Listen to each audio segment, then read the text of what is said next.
Are you ready? Let's do it. Are you ready? It's live. Are you ready? Are you ready?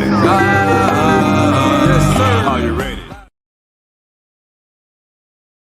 Welcome back to Live Talk, where we have real conversations that challenge, uplift, and transform our community. I'm your host, Arthur Jeremiah, alongside my two co-hosts, Minister Samuel. Hey, welcome back again to Live Talk. And the spiritual ambassador, Yike Ezekiel. Peace. Good afternoon. All right, and today I have joining us my dear son, M.I. Say hi to the audience, son. Hey, everybody. All right. And before we go to anything, let's go to our general statement and disclaimer. General statement. Live Talk is proudly powered by TBS Goodwill, Builders of the Highway Foundation, and Men of Purpose. Together, we're bringing about awareness to the everyday challenges facing individuals, communities, and our nation. We tell our stories, listen to yours, and always respect different perspectives. Want to share your voice? Email us at livetalkorl@gmail.com to be a guest, or if you would like to contribute to our mission, purpose, go to livetalkorl.com to give a donation. Disclaimer. Information provided during this event and others to come does not constitute the official opinion of Live Talk or its affiliate entities. It is strongly recommended that viewers seek independent expert advice regarding any topics discussed, as legal requirements differ significantly across jurisdictions and are subject to frequent changes. If you have questions or concerns, you can always email us at livetalkorl@gmail.com, or you can DM us on Facebook and or Instagram at Live Talk Orlando.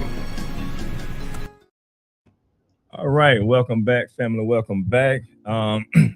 Brothers, how are you doing today, Minister? Doing wonderful. Wonderful to be back. Always a wonderful day. Of course, we're in the Sunshine State, Yes, sir. and it is definitely shining. Indeed it is. Indeed it is. Brother Yike Ezekiel. I'm doing beautiful, King. All is golden and all is prospering and moving forward. You know, the thing about this life is to have a plan.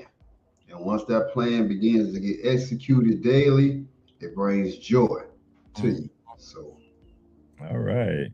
And my dear son, how you doing, sir? I'm doing good. Most all glory and praises to the Most High Yahweh for waking me up today. It's an honor to be here as a guest on Live Talks. Everybody. All right. Now my son, he came along. He said, I just joined in. He said he don't know what the topic is. The topic is, but shared a little bit to him what the topic is, and we need that fresh mindset, that youth mindset when it comes. He's a young father, so we really appreciate that he wanted to come and tag along and just be able to share with you guys today, you know, from a youth standpoint. Sure. And family, I hope you're doing just as well as we are. We're just gonna give you a rundown of the show today. First, we have the minister word of today. Right after that, we'll go to the commercial break. And then we'll come back. Our main topic today is freedom ain't free, mental health, fatherhood, and breaking generational cycle. We'll go to a commercial break right after that, and then we'll come back. We'll see what's on our brother Yike Ezekiel's mind, or we'll continue with this topic, and then we'll get ready to end or conclude with a motivational quote or reading from the host. So, Minister, with no further ado, what is the word of today? All right. The word of today for June 6th, 2026 is going to be accountable. Accountable.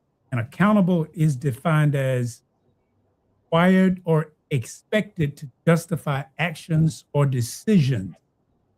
It is able to be explained or understood. Accountable is responsible to someone for your action. subject to, and giving an account of. Accountable, capable of being explained. And a few synonyms are answerable, understandable, liable, obligated. So to sum up that definition, accountable is someone who is accountable, completely responsible for what they do, and must be able to give a satisfactory reason for it. Accountable. All right. We'll be talking a lot about that today. So we want to make sure that our family know what the word of today is, and we'll be using that word throughout the day as we talk about this topic. So thank you for that word of the day, Minister. We're going to go to a commercial break, and we'll be right back. At NOY Store, we bring culture, style, and wellness all in one place. Explore our collection of cultural apparel designed to inspire and connect. From t-shirts to polos, boldly tell your story. Need guidance on your journey? Check out our books written to inspire and support your spiritual, personal, and community growth. And give your body the care it deserves with our health and wellness products like natural toothpaste, soothing body butters, and more. We're always adding new products to empower your life so you can live with purpose and style. Visit NOYstore.com today, where culture, wellness, and inspiration come together. Shop at NOY Store. Because Scott & Associates always treats me like family, I refer my family to them. So when preparing for my taxes and I know exactly what to bring in coming in, it makes the process so much easier. Anyone should hire Scott & Associates because they are professional, respectful, and very knowledgeable. And with all of my heart, I can always count on them.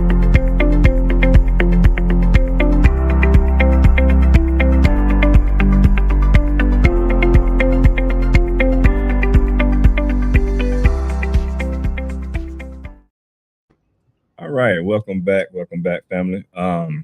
In our last show, we talked a little bit about mental health. I had one of our students come in, and he talked about it from a from a student standpoint, where he's talking about psychology. What I want to do, I want us today to break down, the generational cycles. I want us to go a little bit into mental health, but dealing with fatherhood a little bit well. So that's why I want to bring, different, want to bring another viewpoint on, which is my son, which he is a young father. He has a about to be 2-year-old, but he's one. And so he's dealing with it a little bit right now. So he can give a perspective from that standpoint there. But let's start with something that's been normalized for too long, and that's silence. Mental health in the Black community, especially among men, is often ignored until it becomes a crisis. So, growing up, and any one of you brothers can take this route to start. Growing up, what did emotional expression look like around you? Were you allowed to feel or expected to just deal with it?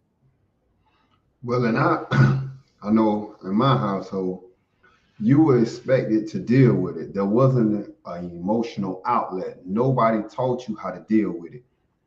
Growing up in the hood, you see death at a very young age. And nobody tells you, like, when your best friend gets shot or drowns or get hit by a car, how as a 6, 7, 8, or 9-year-old, how to begin to emotionally deal with that right there. They just tell you to suppress it, suck it up, it'll get better down the line. That time will deaden the grief that you're going through. But nobody allowed you to have a process to grieve and learn how to deal with that. So later in life, you don't have the concept that you're just constantly suppressing things instead of dealing with it. Now, if I don't know how to control my emotions, it's going to lead me down a dark path in life, because the moment somebody makes me angry or irate, I'm going to lash out. And most times that lash out leads to either verbal abuse or some type of physical abuse, which can make my life go from bad to worse. So our communities are not addressing the mental health, especially of the young black males. They just accept that this is the way it's always been. We can't change it. Allow them to just, oh, he'll grow out of it, basically. And this is why a lot of the youth have violent tendencies, because this is the only method of expressing their hurt or their anger that they've been taught. Nobody taught them how to be the bigger man, that, hey, just because this person created this type of situation that made you feel some type of way, you got to learn how to process these emotions and not just automatically go to the most violent route. So we definitely need to have more of mental health and emotional stability instilled within our children at a young age. So as they grow into young adults and adults, they'll know how to deal with the different circumstances that life is going to bring to them, that's going to test their emotional state. And just to add on, um, the youth today, nowadays, I feel like speaking for young people, we tend to um hide our feelings, which uh I feel like the internet was a cause for that because um you got a lot of people watching you and you got a whole bunch of different emotions and they cause their self to go numb because now they're living like robots, if that makes sense, because they don't want to open up their feelings or they like you say, they don't probably want to get hurt or feel ashamed. So they tend to hide their emotions, like you say, um uh bro. I mean, to your point, hiding emotions is the go-to, because sometimes we feel like we can open up to everyone, and like you alluded to, you said social media, and a lot of people do go to social media. I think I was talking about one of the shows before, like how the youth, that's like their therapist. They go to Mhm. social media to express certain things instead of coming to someone and actually expressing it to that person and trying to get the true help that they really need. Minister, you want to chime in on that? Yeah, that brings something to light because I know, and of course, I know in our generation, especially like my father's generation, you didn't get the emotional or if it was mental health, everything was you basically was as a man, you supposed to deal with it Mhm. because that's what you thought. But the result was whatever that pain, whatever that problem was, it would eventually blow up Mhm. and it would blow up. It would either turn into violence in some form of fashion, meaning either you try and take it out on your wife, or you go take it out on your neighbor, and to take it out on a friend, police get involved. It's like rather than dealing with the issue, symptom was a blow up. Mhm. Now, oftentimes we say that the younger generation is now more aware, but now that we have a younger generation, I'm hearing they having the same issue because there is more availability for mental health. But back then, the stigma was you don't because if you don't talking about it because you're crazy. Crazy, right? Uh-huh. Nowadays, at least from what I'm hearing, Mhm. you can talk to somebody that people don't think you crazy. But from what I'm hearing from him is that the young people still not seeking it. Mhm. So we as a community, I mean, we still suffering the same Right. situation. Yeah. Like you said, just to add on, cause you said, uh, I heard you say bottle. Yes, we youth, we tend to bottle up our feelings, and that's not a good thing. Just because you put your feelings to the side for a minute, because now, like you say, you continue to go through things and you keep numb and bottling stuff up, and now you got so much built up pressure inside of you, you explode.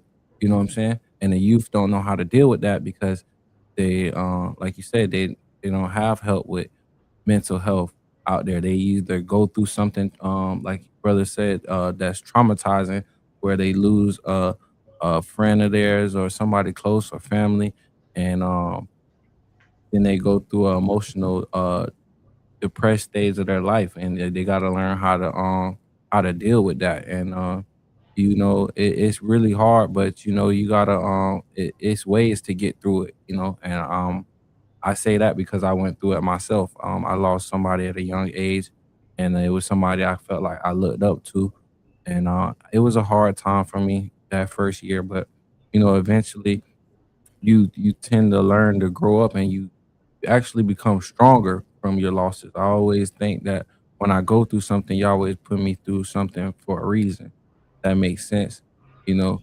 So I try to look at the good from what that lesson that he may have been trying to get across to me, or you know. So It's unfortunate that we experience death in our lives, but mhm, it all, I mean, my opinion is all for a reason.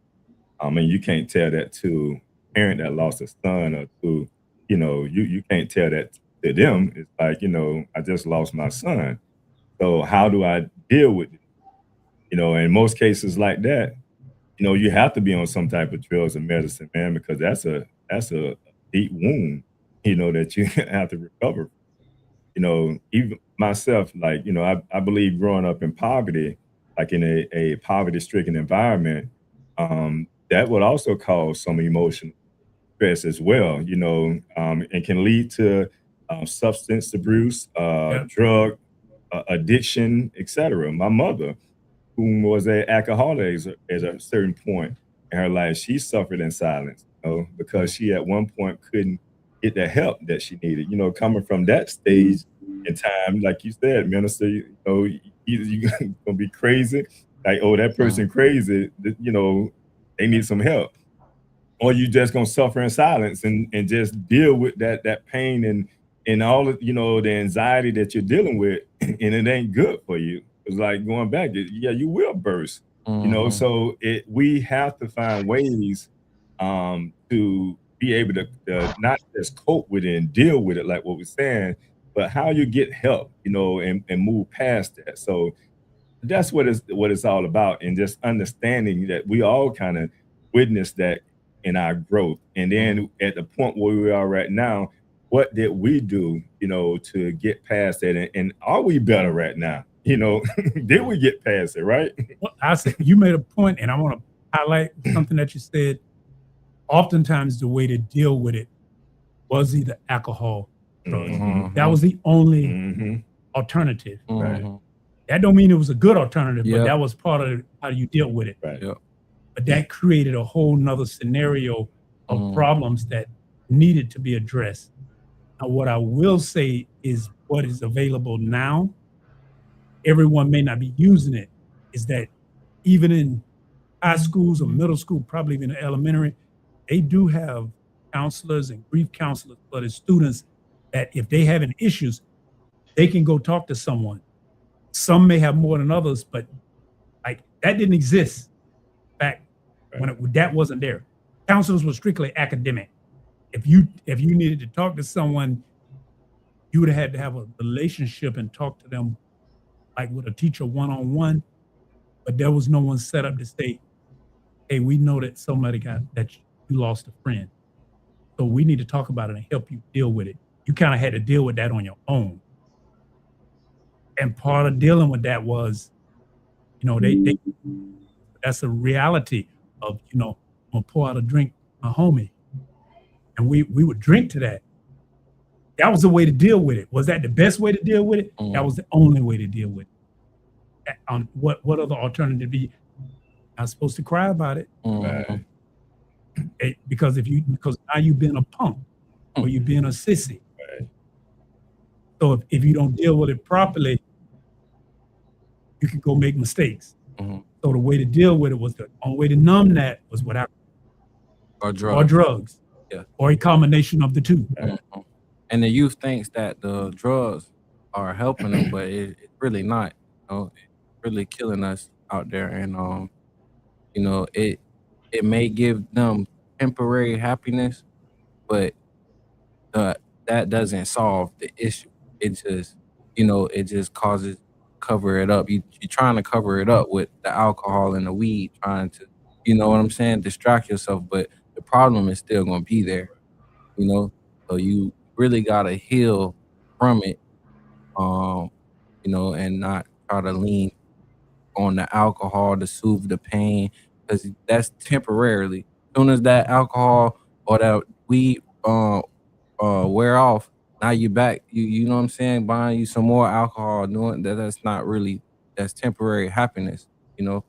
So it definitely is needed that young people, do talk to somebody. Speak to somebody who you trust. Because sometimes we like I said, we bottle up our feelings and we try to hide our feelings and try to, like he said, abuse alcohol, abuse the drugs when that's not really solving the issue.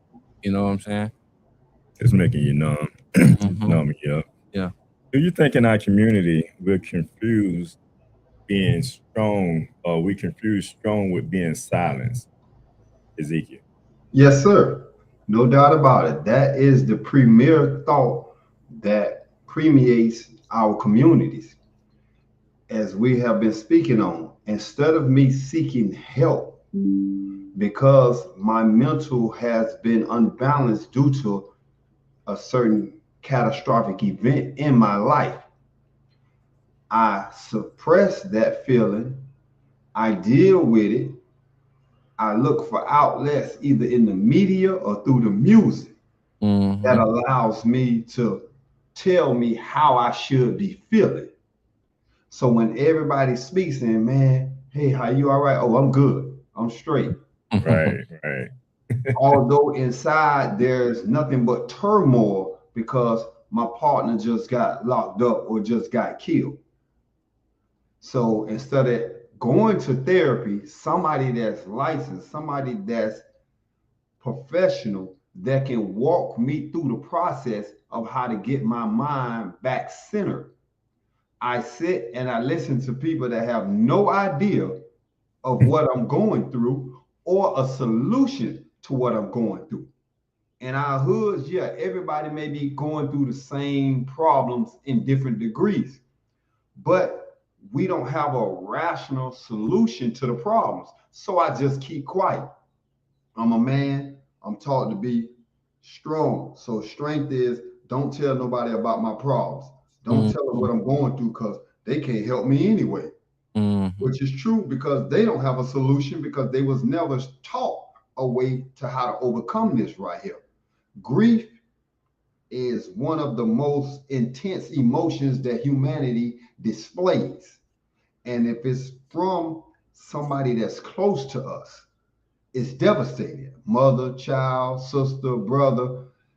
And if we don't know how to properly deal with our emotional state, we get so far off track that it begins to have a domino effect on every effect of our lives.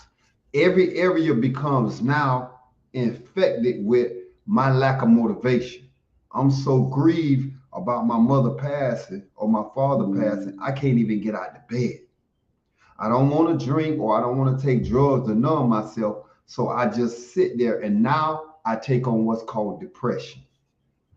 And in that depressed state, my motivation for life is just dwindles daily. Now my children are looking at me and they're like, he ain't on point no more. He falling off. My wife is looking at me the same way. My work ethic drops, so my job seeing it.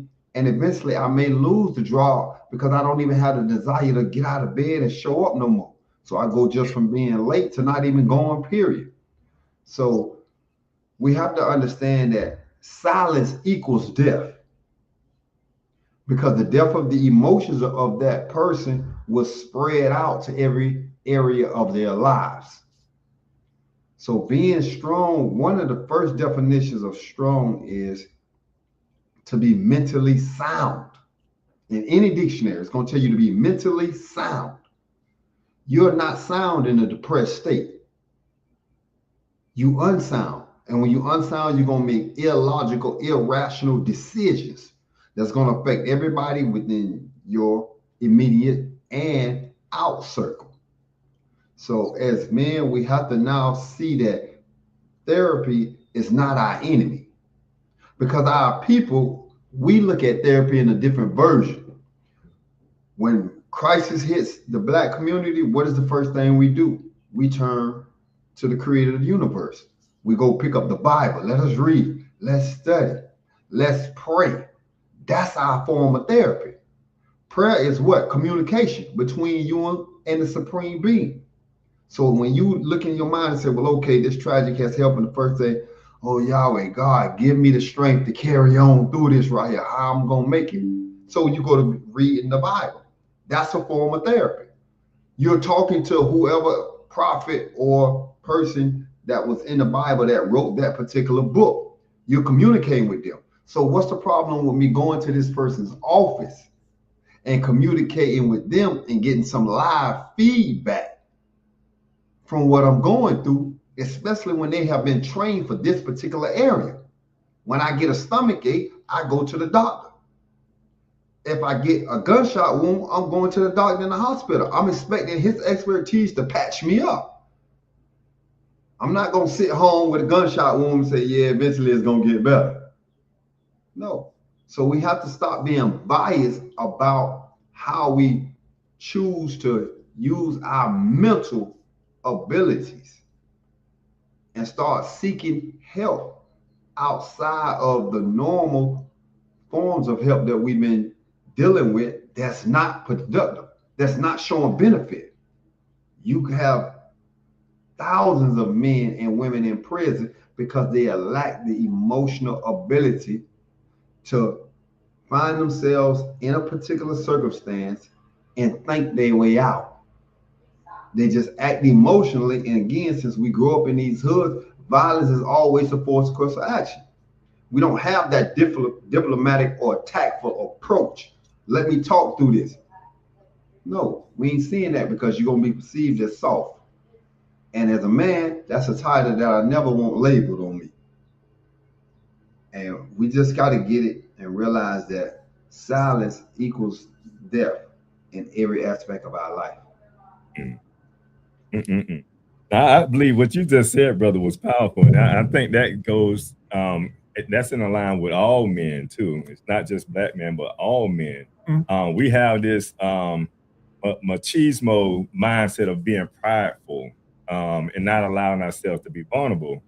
And that's on every level, from the health side, financial, and relationships, like you said. But Minister, you want to chime in on that? No, that's like that's at least a 6,000 year or more problem with, and I'm gonna be clear, with the mindset of not just Black men, but with men, that misogynistic thought that it's a man's world and there's nothing we can't do. But guess what? In this man's world, we got war, we got poverty, we got hunger, we got disease, because we feel we got to be strong. And the solution used to be a club. When it wasn't a club, then it became a rock. When it wasn't a rock, then it was an arrow. Then it became a sword. Not a solution is a gun. The next solution is a missile and a rocket, because we have our ego that keeps saying that the only way to do this is through strength. Peace through strength. So I beat you down, I got peace. Okay, but then your brother gonna want to come back and beat me down to get him some peace. That never ends, because we're not looking on the inside to find a solution. That mental health, and one of y'all said it, it's like going to the doctor.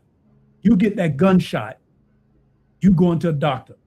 If you break a bone, you need to go get some surgery. You got a mental problem, you need to deal with it. And that means you got to find somebody to talk to. Like now, they even have telehealth where you do it online. But is it expensive?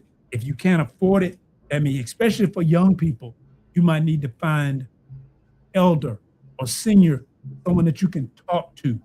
Maybe they can share something with you until you can get help. And by all means, if you have health care, most of them, same way if you got to go get a prescription, they will pay for it.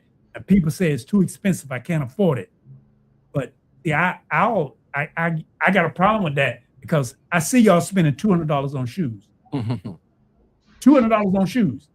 It's like, okay, you could have bought same shoes for $60. You want them $200 shoes, but you can't talk to somebody about bottling up your emotions, and eventually that cap go burst, and it's go burst either on your child, go burst on your wife, it's go burst on your mother.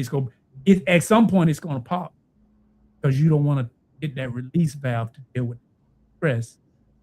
And like the brother said, that violence leads to two places.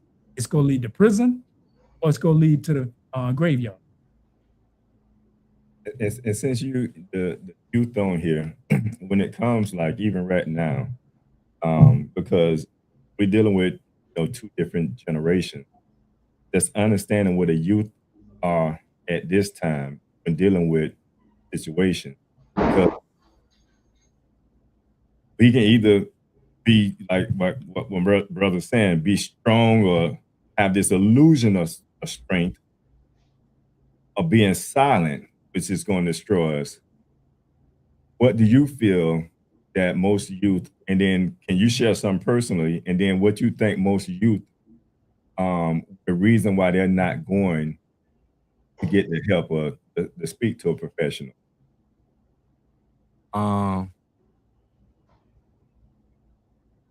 For the youth, I feel like sometimes they might feel like they might not have nobody to go to, or they might not feel like they want to go to their parents or somebody close to them, like brother said, because they try to hide their emotion. And for me, I would say I was very prideful. So I didn't think nobody would understand how I felt if I explained to them, But Do you think it's just a lack of how to express it then? I yeah, guess yeah, that's the kind of, way of. pretty much.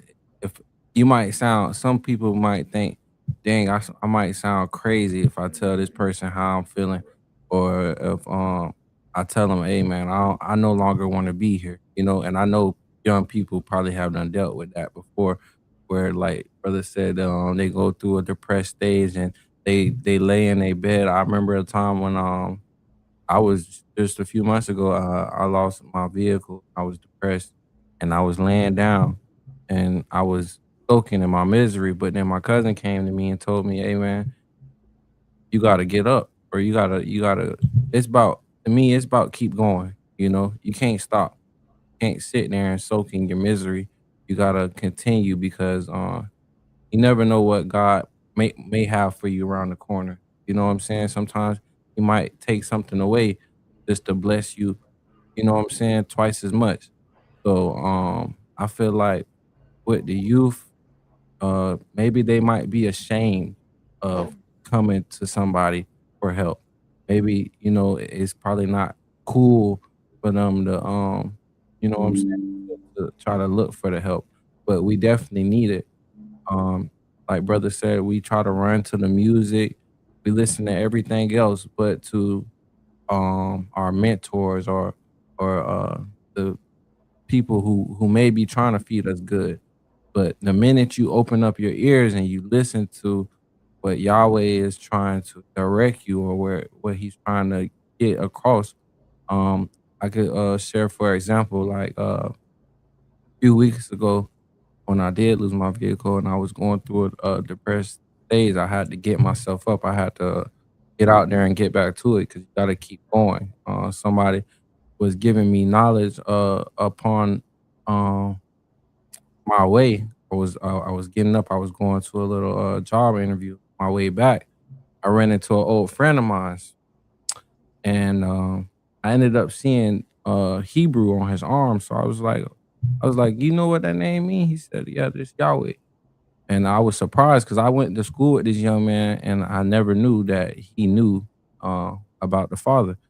So that's me just catching that on his arm had opened up a whole different conversation where he ended up telling me, you know, man, kings fall down, but you're a king, you can get back up, you know, and this was coming out of his mouth. And it was all the words that I know Yahweh was sending through him to speak to me because I needed that, you know, and it actually I've been taking everything good that people have been coming to tell me and I've been running with it because I ran into another friend of mine. He's like, man, yeah, man, I changed my life around, man. I found God, you know, and I feel like the young people, we we don't go to church as much. We don't, you know, we don't attend things that we used to growing up, you know. So they're more worried about partying, hanging out, clubbing, drinking, chasing girls. But when you sit back and you like the topic today is fatherhood. When you sit back and you have a child or you have um another being that you have to take care of, you'll sit back and you'll start to slowly pull back from them things you used to do. And I even noticed that about myself. And I do it unconscious because I got a son now. Hey, I might not need to be doing this. This ain't the right thing to do. You know what I'm saying? And it don't just come from just having kids. You may just get to a point in your life where, hey man, I'm tired of going through hell. I'm tired of the same things occurring and my life don't get no better. You know what I'm saying? So we definitely need to turn away from all the negativity that we do feed into today because that'll just pull us down into a deeper hole. It doesn't really help us. We think that it's helping us, but it's just like I say, covering up what we think we're not feeling because we try to hide our feelings and we try to become numb, but that doesn't really help us. So for my youth, I would say get some help. Don't be ashamed to speak to anybody about what you feel like you're going through because you never know, somebody might be going through the same thing or they might just give you some knowledge that can help better you. You know what I'm saying? You know, that's important. I'll let you go, man. That's the importance of the youth ministry because youth listen to youth. This is something I have shared with him, but it's good to know that someone of his peer can come and share that and he received that. Go ahead, minister. No, and I want to, based on what I heard him say, something part of the solution. I think we need to say it often that it is okay to seek help. That depression is real, like what he just spoke on. That don't mean there's anything wrong with you. That just mean that's something you need to deal with, get better, because you can keep that in, like you say, being able to not go on. That's something you really need to talk about because suicide is very high among young people. And just like a young brother being able to encourage you, you know, to pull you just enough to get you what you needed to be able to get you like around that corner. That depression is real. And, you know, staying in the bed and I'll go deal. Prayer is helpful, but prayer is communication with God. Sometimes you need to hear a live voice. And depending on your amount of depression, like some people don't like to hear it, but there are drugs that work because people can be at a state of on that ledge and they might need that drug to get them off that ledge. It just depends on where you are. That's why you really need to be able to talk to someone because it will be better to have a conversation or somebody that points you to where you can get some help.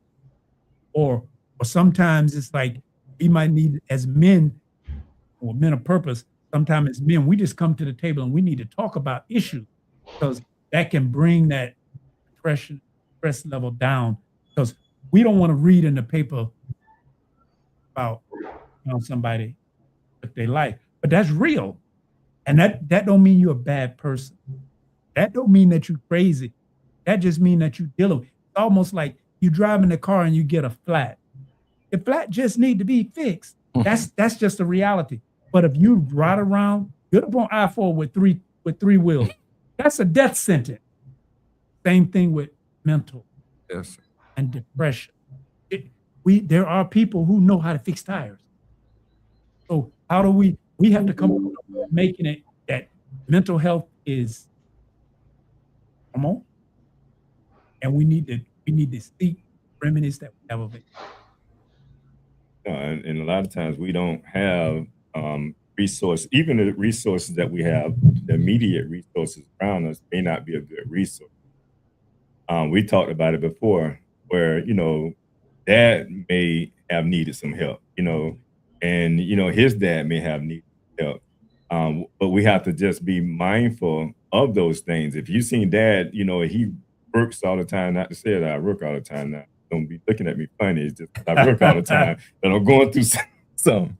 But the thing is, a lot of times we use it's consuming ourselves in consumptions of things to get our mind off the things that we should be focused on. And it's rather to say, "I love you, son." Just know I always love you, regardless of what you go through. Right. Those moments, they are very important, because that brings some type of security to not only to him, but to a relationship, that knowing that I can always come to you regardless of what may be going on. I've always been a one that I sought to use the scriptures as a source of, to help me in the areas of my life. In addition to that, I would go to, spiritual books and things of that nature. If I'm dealing with something, it's like I need to know how to deal with this here to get over it, because otherwise you'll be stuck in a in a place where you can't grow and you can't help those around you. And you should be, as a man, you should be able to help your family and those around you, not just financially, but spiritually, emotionally, everything. So if you're not there, then you have to try to get yourself to that point. You might need some professional, guidance when it comes to that. And I'm not gonna say it's a lot of people like at my age, people that are in, positions that they can, take that time out. And I think we all need to take that time out, be able to see somebody just to check in, man, on our mental health. Or you come up with a goal, a plan. I think Yukazika mentioned this before in another coming up with a pattern and a process to how you deal with that. But I just remember, as a paralegal, I have my degree in legal studies. But one of the things that I was taught centered around conflict resolution. And when you look at conflict resolution, although it ties into the scriptures, how you deal with, emotional situations, conflict resolution is there's a need and the need is not being fulfilled. So now there's conflict in the air. So how do we now deal with that when you have someone that may not be on that maturity level that you're on to even deal with it? So now we're looking at a time and a place that we go to talk to this person or try to connect with this person or whatever issues that we may be going through. Now I'm gonna ask this here, and any one of you brothers can kind of chime in. Was there ever a moment you realized you were carrying something mentally or emotionally, but didn't have the language or space to deal with it? So it's just kind of going back to saying, like, how do I deal with this situation? Because we wasn't taught to deal with certain situations. And considering what I just said, how did you brothers, or how did one of you brothers deal with a situation that you didn't have all the resources immediately, but you was able to get through that process? Well, for myself, is growing up in the communities that I did, when the crack epidemic hit, everybody in my immediate family became a victim to that. So at a young age, you have to fend for yourself. You have little brothers and sisters that's depending on you now because the parents may not come home for days when they on the bench. and you're at a young age to where you're not intelligent enough to make rational decisions. You don't know how to cook, you don't know how to do this, you don't know how to run a household.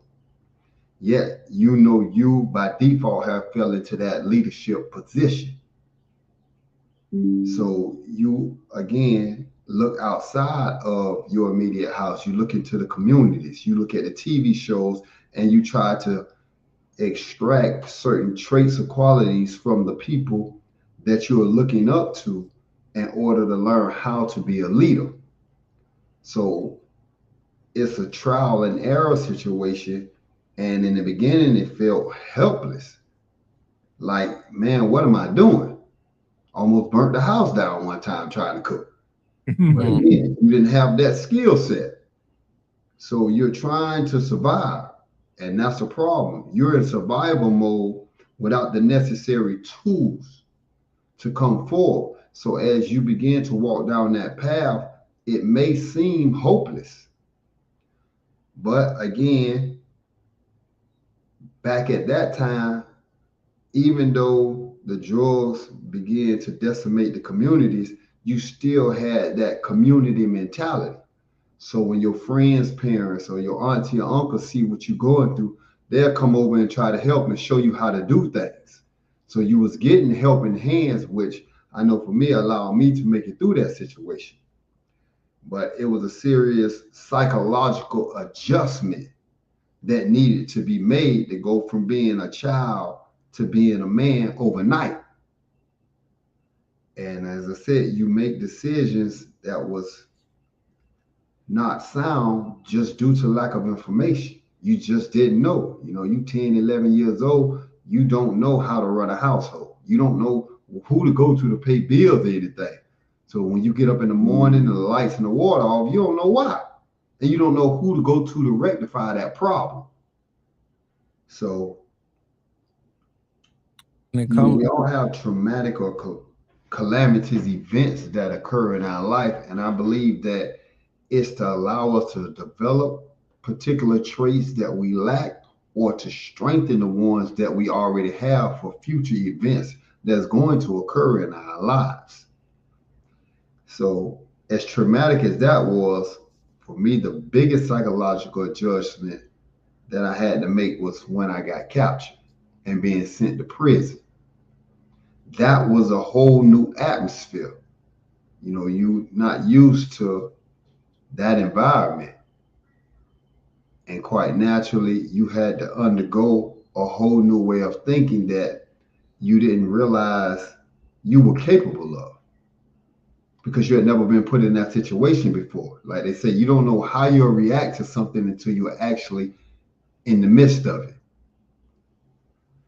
And with that mindset, what helped me get through it was creating a goal. What do you want with your life? How do you want your life to look?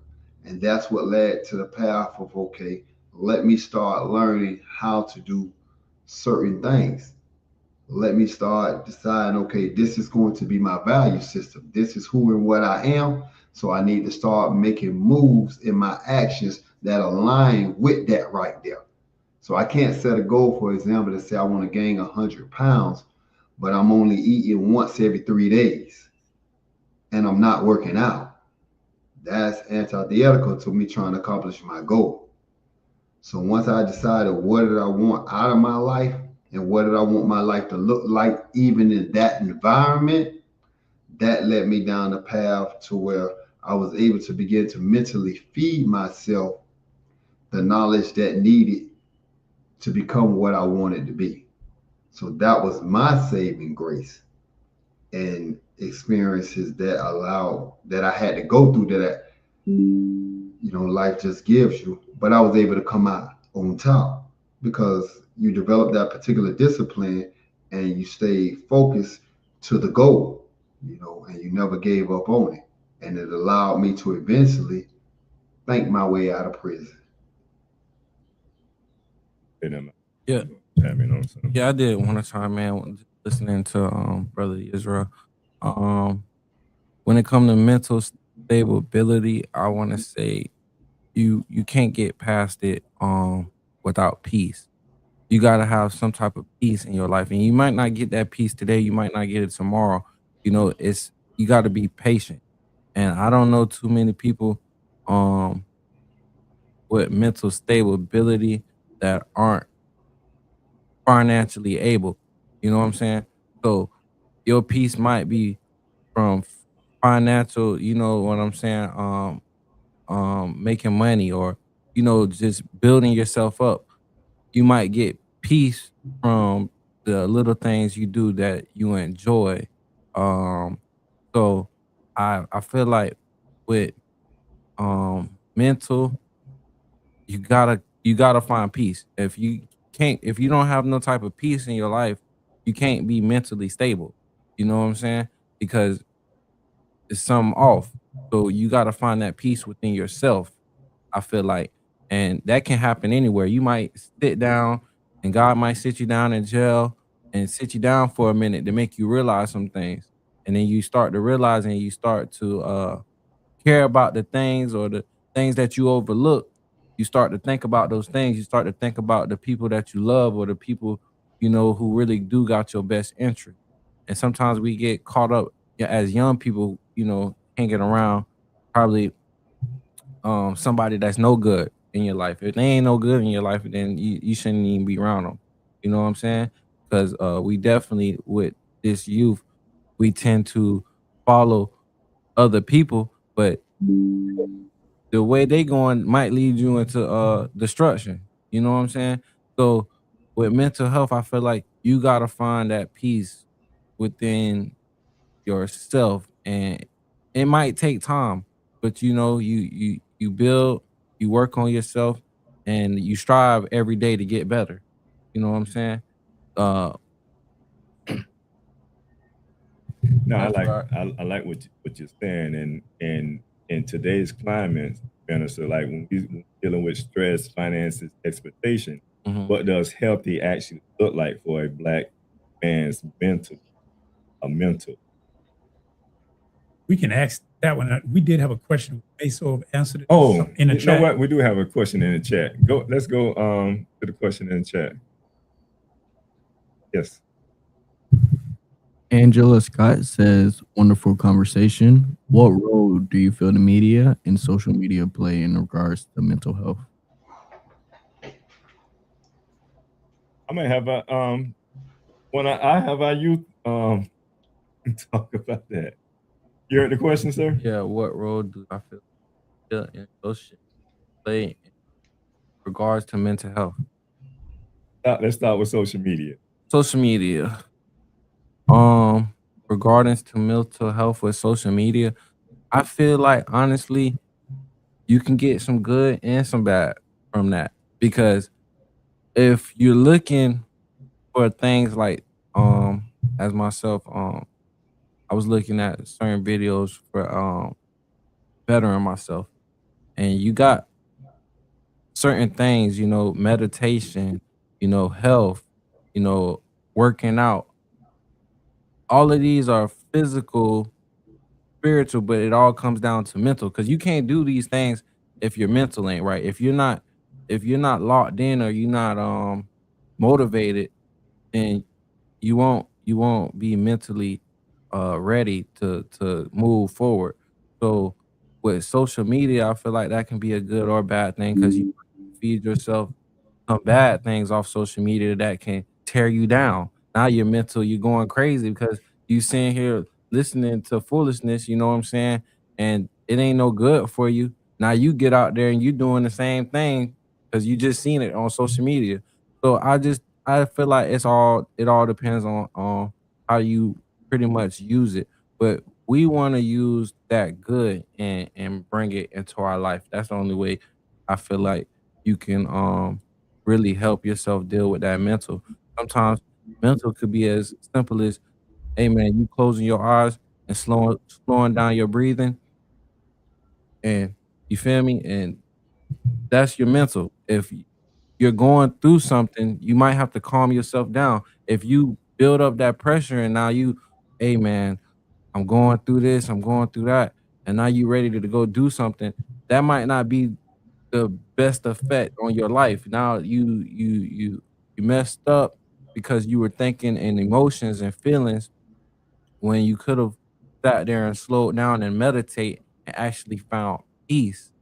And I feel like that's why I say once you find peace, I feel like your mental will be a little better. It might not be all the way right, but you'll have somewhat of some type of discipline if you find some type of peace in your life. Because if you find peace, you're gonna say, "Hey, I don't need to go do this and that to look cool or to try to impress my peers."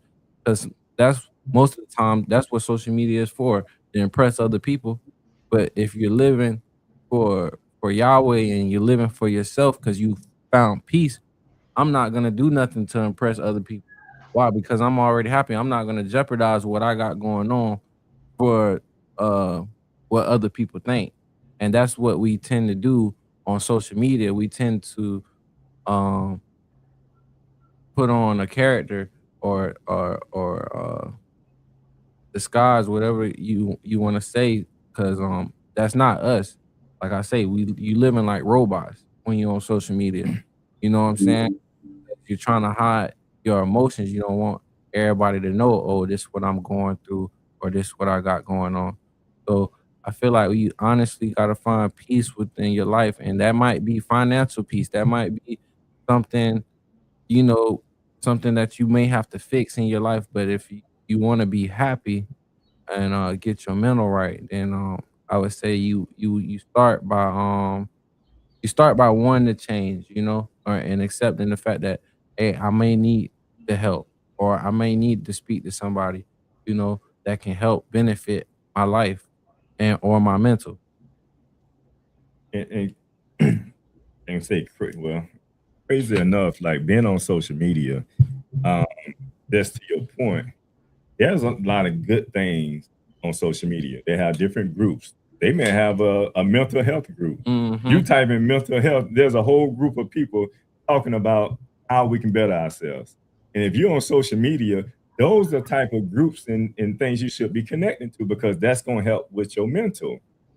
When it comes to the media, I would say really don't turn the news on because you'll be messed up with this. Like today, for instance, it's a young brother, having a trial. We still dealing. It's almost like going back 100 years where, like, you can't even get a trial that you are now judged by your peers. We still have white and black that we deal with. We're afraid to bring a black person into a black person trial because we feel like they're gonna feel a certain way and then they're gonna quit them. But then we put a whole white jury in there and think there's gonna be a change in that. You see a young black brother go into a store, get shot in the back by another, nationality, and it's like that's messing with your mental. Yeah, So definitely. so the media and news can mess with your mental. So a lot of times you have to that in order to keep your peace, like what you're talking Yeah, about. because that's what they tend to show us. They tend to show the youth doing bad things, shooting other young people. That's the first thing that's gonna come on the news. And now everybody want to be famous or have this little bit of attention for social media that they're willing to throw their life away. And then once they get in these courtrooms, they're bawling their eyes out because they realize they threw their life away and they made this mistake that they can't come back from. So, instead of trying to impress our peers, impress yourself. Don't be afraid to stand out and be different from everybody because they accept the bad things. Everybody, they want to accept the bad things and they turn away when you're speaking good, but that message may not be for them. That message is for who Yahweh's chosen people are, and those people are good.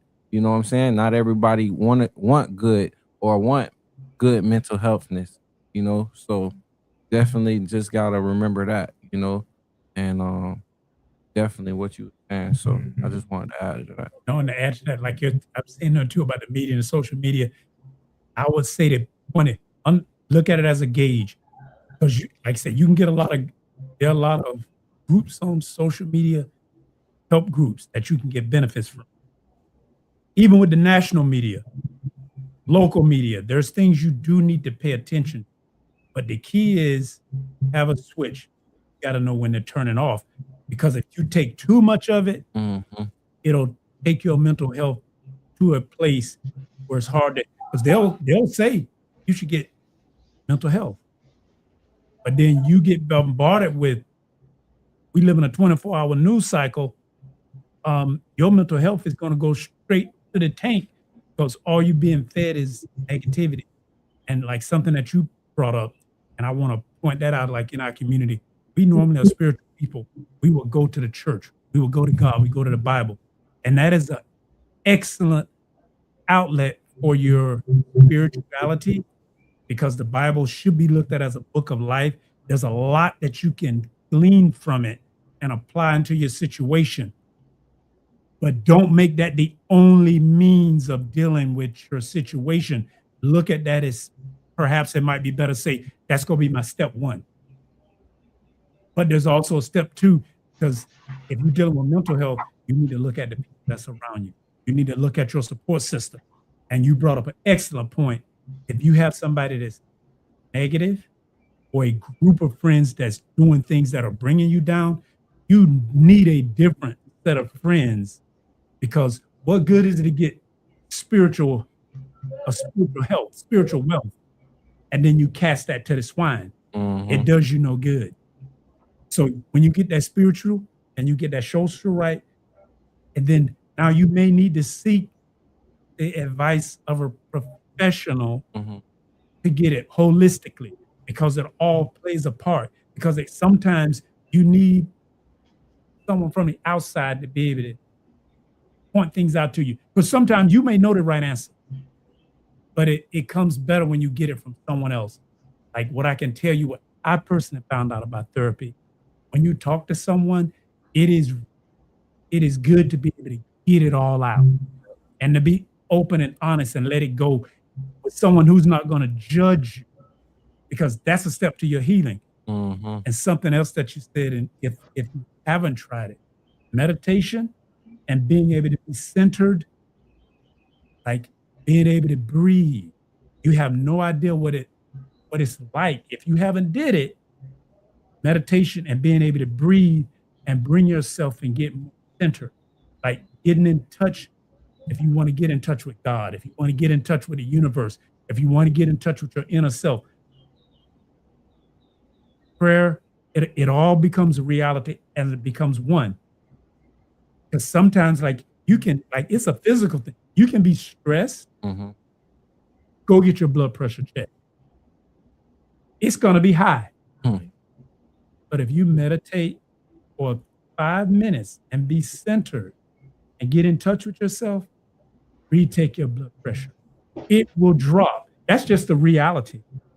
So it's a lot of tools that we can use. Like don't throw them away. Don't be like that. Your spirituality, don't throw it away. You want to use it.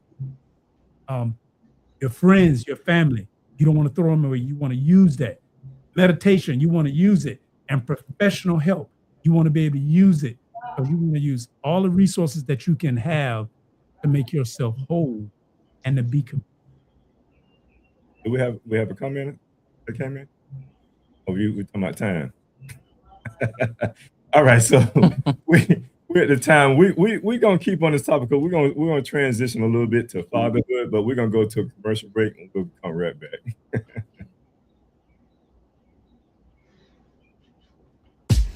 At NOY Store, we bring culture, style, and wellness all in one place. Explore our collection of cultural apparel designed to inspire and connect. From t-shirts to polos, boldly tell your story. Need guidance on your journey?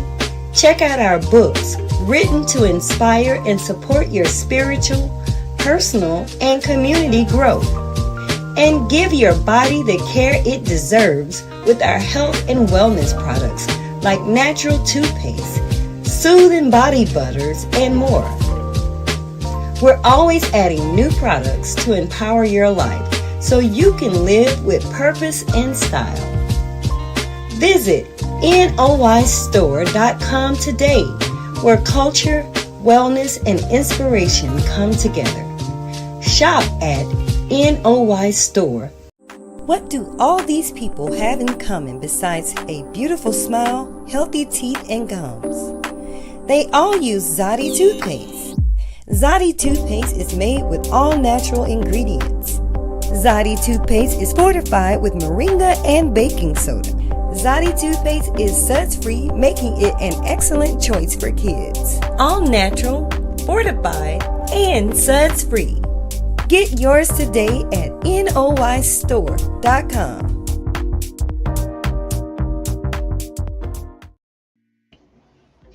All right. Welcome back. We're going to continue on this topic today. If we don't define like health for ourselves, we'll keep normalizing dysfunction. So if mental health is being ignored or misunderstood, it's going to show up somewhere. And one of the biggest places is how we show up as fathers, stepfathers, uncles, etc.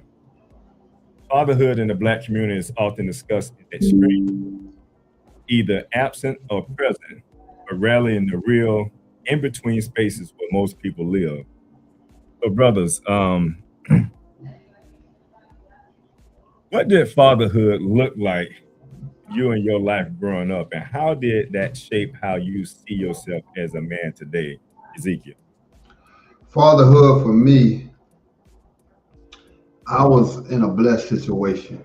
I had, a biological father that was never there, but I had a stepfather who was there.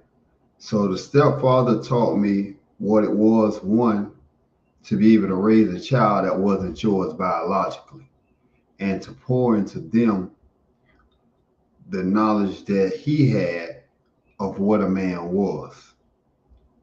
So, I took a lot from him as far as his work ethic and certain attributes he had that made him a man. And then you look at uncles, you look at older cousins and friends' fathers that's in your immediate circle, and you look at how they display their character on a day-to-day basis and what you can extract from that. So I was able to, just look out and extract from everybody I was in contact certain traits. It's just like, when you play in sports, you may like a certain player, but you see other players that may have certain qualities that you want. I want to be able to shoot like this guy, dribble like this guy, or defend like this guy right here. So for me, it was, like I said, nothing more but pouring in that you don't have to be somebody's biological father to be able to be a father to them. That in itself was a task, because most men now, they don't want to raise somebody else's child.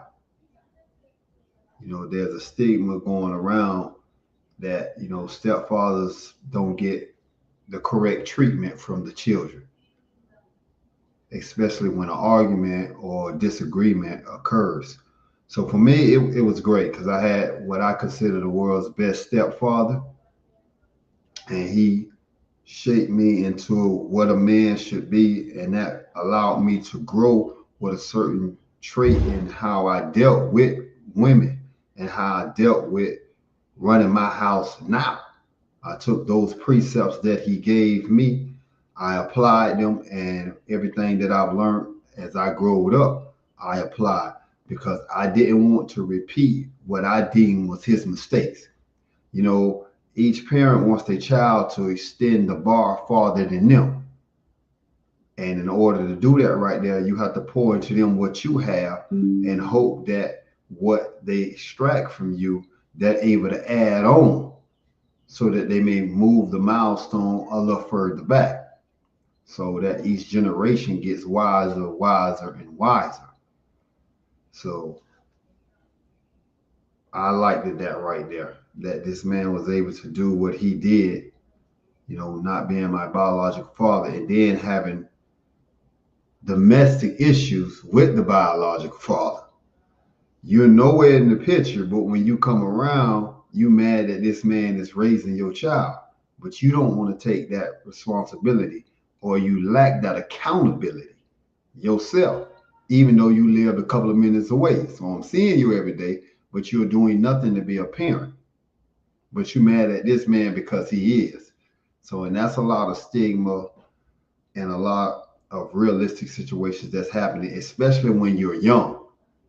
When you have a child at a young age and you and the mother go y'all separate ways and she gets with another man. Fatherhood is very important because it's a hood. When you split the word, you have fatherhood. A hood is something that does what? It covers the head. Our head is where our wisdom, knowledge, and understanding is located. So we need the father to be able to pour that into our head. So when he's lacking in the household, now we get substitute fathers. It could be from the media, or it could be from the music, or it could be from the people in our neighborhoods. And as the youth was saying, it could be on a negative polarity, because we know that the media espouses negativity. That attracts the mind more than anything. That's why 80 to 90% of the newscast promotes negative events that's happening. They're not promoting the positive. Same thing with the music. What are our artists speaking about? Are they speaking about things that uplift, or are they speaking about things that tear down? And if we know that life and death is in the power of the tongue, then are we using our mouths to be construction sites or demolition sites? And that's the purpose of a father, because his job is to be able to teach that child how to construct himself as a man, which now will allow him to build his own household in a manner to where it'll continue to flourish. And he, through his actions, won't tear it down. So fatherhood is very, very important. So to all the mothers listening, allow that man to be in your life, or at least in his child's life, because he's needed.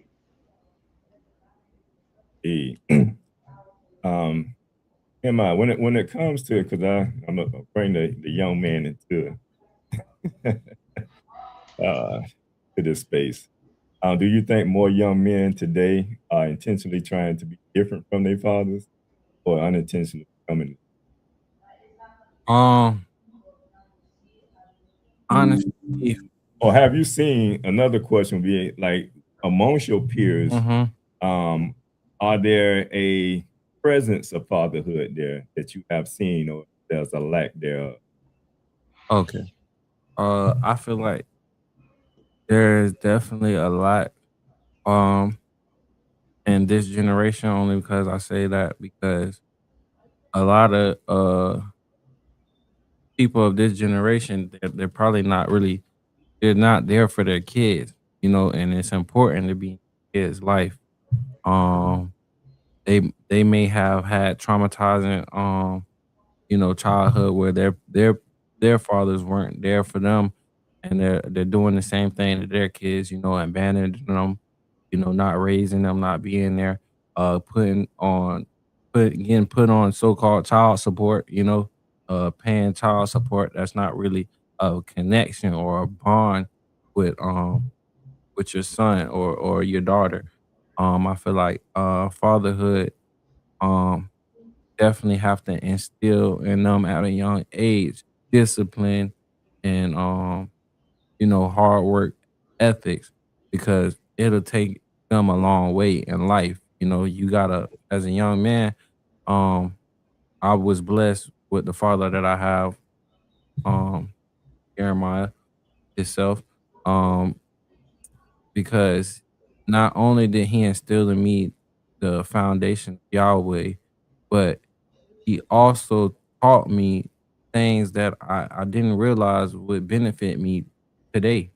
As far as just as simple as pushing a lawnmower. I used to cut the grass and doing these things. He would tell me, yeah, it's gonna get me my legs right for sports. It did. I was doing my thing when I was playing sports, but not only did it allow me to be athletic and stronger, but it also allowed me to know what it is as worth ethic, because as a young man, you can't take care of your family without any worth ethics. You have to be motivated, and you have to be out here every day, trying to get it, man. You can't lay down and just think it's all gonna come to you. You gotta be dedicated, and that takes discipline. You gotta really be dedicated to what you're trying to do, but you gotta have a plan. Like Brother Israel said, you gotta have a plan, because if you're just out there and you're just working with no purpose, then you're gonna be kind of blind. And there's no telling when you could fall off, lose this job, get sick, or whatever the case may be. But for fatherhood, I feel like it's a lot of fathers who are absent in their child's life, and they may need to be there for them, because without them, then they're gonna feel like, hey man, my own parents didn't even care about me. You know what I'm saying? And they're gonna just look for anybody for advice, anybody in the streets, and they might not be telling them the right thing. They might just be telling them how to survive. You know what I'm saying? And that can take them only but so far, until now you trying to survive in a jail system that was never made for you, or a prison system. You know what I'm saying? To break you down. So it is very important, I feel like, for fathers to be in their children's lives, because they're gonna look up to you. They're gonna listen to the things you say, and I still can remember, just growing up, like the things my father instilled into me, and I can still think about it to this day. And there was never no negative. It was always good things, whether he was taking me to play sports, taking me to the library. All of these things are good for you, and it's definitely something we have to do with our youth today, because a lot of our youth, they don't go to the library like we used to. They're sitting in front of these computers and in front of these game systems all day, corrupting their mind. So it's definitely, times have changed, but um I feel like uh there would be a lot of benefits of being in your child's life. Minister, why a lot of fathers are not there? Is that a historical thing, or like, because I mean we have a history, and I'm talking about black fathers. That's a well, you see, we in my opinion, when we look at in your opinion, sir, in yes, our sir. history, if you here in America, coming through here is slavery. See, the fathers were cut off. He had a master. The father was actually cut off because children could be sold property, and or the children were used as assets. The father he wasn't important. It as not as a father, he was more as a buck. That's the want to get too deep. Right. But it's like he was there, but really Deuce, a slave workers. And we fast forward this where we are now, and we have to be retaught. Father is truly the head of the household, because if you grow up in a household where there was no father, where the father was absent, father was not there, you may think that that's psychologically that's normal. Now you could then have a child and say, well, I don't want to be that way for my child. But if, for example, if all you saw was negativity, pain, lack of finances, abuse, that's gonna kind of be, you go think that's normal. So you might think it's normal to not be there, or like child support. Well, is that a good thing? Is that a bad thing? So it's like, as a culture and as a people, we have to reclaim the importance of fatherhood and being there, not just physically. Well, first, you physically need to be there, Right. but you need to be there emotionally. You need to be there financially. You need to be there spiritually. And like in my case, for example, my father was there, and he was there financially. He was the provider. He was the protector. But emotionally, he was not there. And I had to learn that. Fortunately, it was 7 of us. So I had a lot of sisters. Right. And my mother was there. So it's like there were some things missing that I had to learn because I got taught in the streets. And you got to come home, and then now you got to make a decision on what's proper. But I think for the Black community, we have to understand the importance of Black youth to have a Black father. They need to be able to see a positive role model that you can't be just a provider. You know, children actually need a father to look. Yes, you should protect them. You should provide for them, but you got to be able to guide them. Because I can tell you, if you listen to the streets, or you might make some money in the streets, but most don't get off that path. There are very few who take money off the streets and literally make enough of it to turn it into a family business, turn it into an enterprise that's going to support their family and then support them after. Because if y'all out there in the street doing that, then why you still out there slinging, and why we don't have a bank with your name on it that say First National Bank. So see, we as a people need this, because we talk about, you know, and the Cubans coming to Miami. Yeah, they did a lot, but they cleaned that money up. And now when you go there, they own the banks, they own the towns, because they looked at fatherhood and family. But I want to say it because it's coming through slavery. See, that's some trauma that we never really dealt with. Because I grew up, I had some racist stuff. I've talked to my sons, and thankfully, they didn't have the same racist issues that I had to grow up with.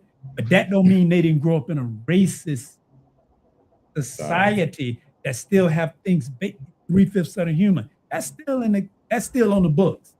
Never been changed. Can we go to college now? Can we get jobs? Yes, but that emotional trauma, I don't think we ever fully dealt with it. And we need to understand that, yes, so we came from that. And accountability.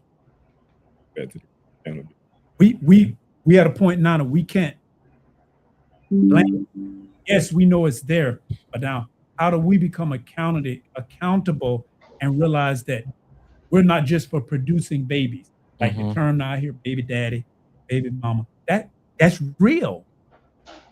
So when do we go change that to mother and father? There's nothing wrong with being fathers, and there's nothing wrong with being mothers. But why do we have a society where women now, some choose to raise a child on their own? That means we know we got to break down. They don't need a man. They don't need a man. And it's like, and I can't beat up on a sister because if they've been dealing with what they've been dealing with, they've been dealing with males. Yeah. If they'd have been dealing with men, they wouldn't have had a situation. Right. But they don't have to deal with so many males. Sister, I get it. You can financially take care of yourself and your child. I don't need something that's going to pull her mental and emotional health down.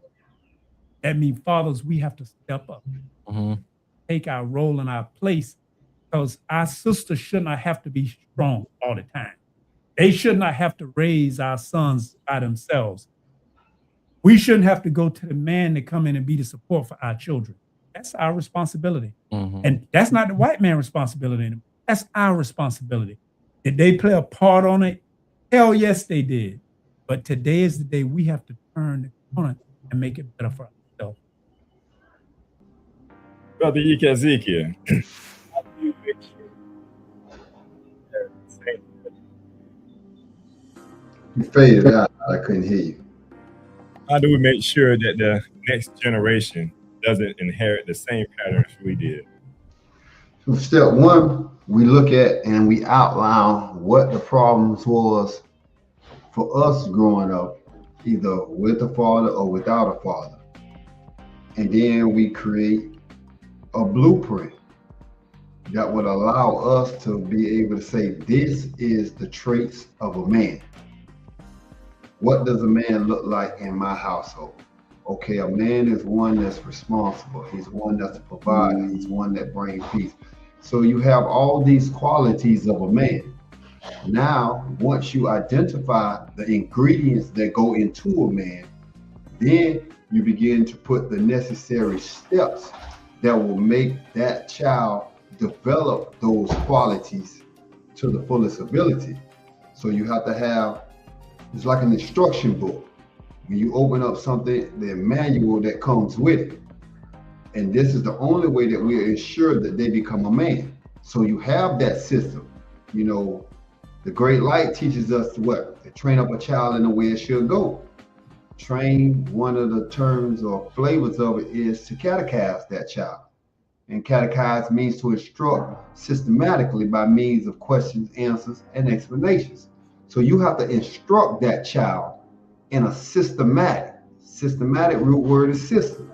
So that means you have to create a system of instructions that would allow that child to develop into a man. So the first step is you have to identify what is a man.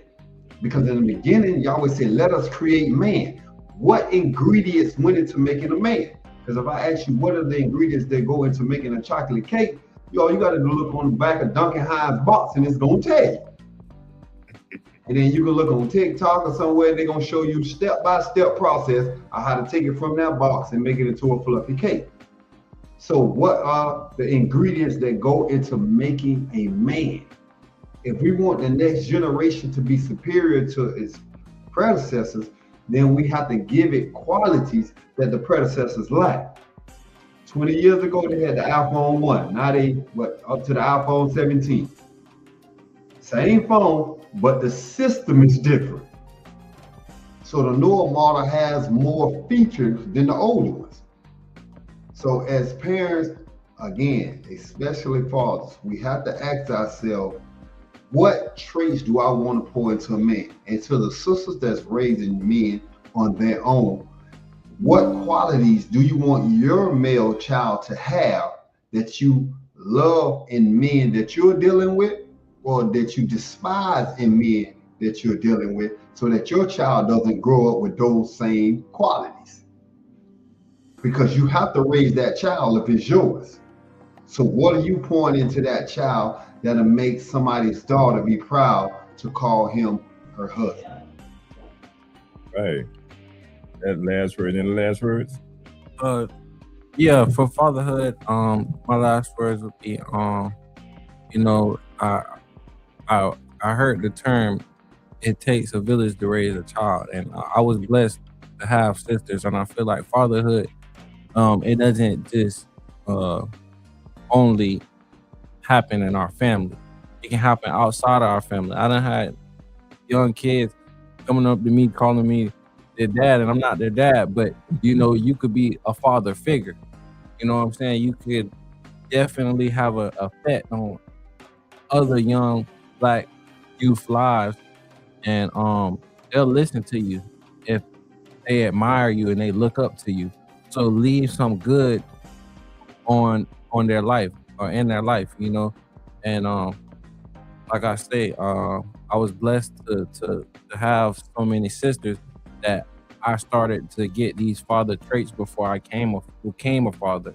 You know, I was blessed to be able to take care of my nephews, my nieces, to make me look at the youth a different way. And that's how I know that I'm getting older and I'm entering that fatherhood, because I don't do the things I used to do anymore. As a youth, it's a verse for that. It say, when I was childish, I did childish things. You know, I put that away, you know, as I became a man. So Indeed, minister. You want to sign off? No, that was beautiful, man. The point that he said about you can be a father to someone, they don't have to be a biological son. It does take a village, and it's time for us to turn to be in the village. Indeed, indeed. And I love everything that my brother said. I'm going to leave it right there. And I say, from the host, peace and prosperity, from Live Talk, we are out. Thank you for watching Live Talk. You can follow us on Facebook, Instagram, and YouTube at Live Talk Orlando. Please subscribe to our YouTube channel. Hit on the notification button so that you can see more videos like this. You want to join the show? Email us at livetalkorl@gmail.com. You can also follow the host on Facebook and Instagram at Arthur Jeremiah. And visit the website, thenoystore.com, to pick up your copy of The Spiritual Significance of a Name.